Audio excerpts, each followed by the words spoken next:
আমি জানি একদিন হঠাৎ করেই মারা যাব, হয়তো মানসিক অশান্তির যন্ত্রণায়, নয়তো পরিবারের সেই কুটোখাটো কথার আঘাতে, যা কিন্তু ছুরি নয়, তবুও বুক চিরে রক্ত ঝরায়।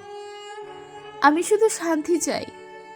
শান্তি মানে অনেক বড় কিছু নয়, একটু নীরবতা, একটু বোঝাপড়া, একটু ভালোবাসা, যা আমার ভিতরের ঝড় থামিয়ে দেবে।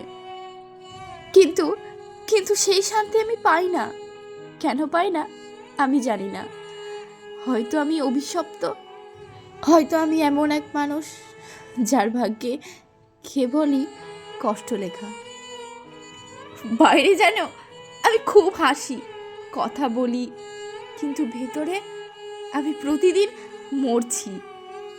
মন খুঁড়ে খুঁড়ে শেষ হয়ে যাচ্ছে, তবুও কেউ দেখে না, কেউ শোনে না, কেউ শোনে না।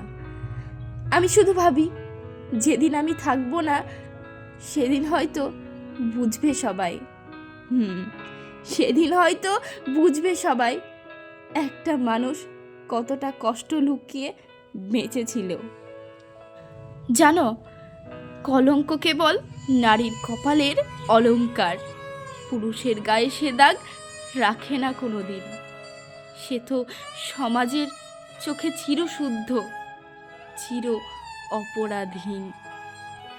আকাশের বিশালতার চেয়েও ভিতরের শূন্যতা যে অনেক বড়, তবুও আমি প্রতিদিন আলো নিভে গেলেও নিজের অস্তিত্বটাকে জোর করে বাঁচিয়ে রাখি।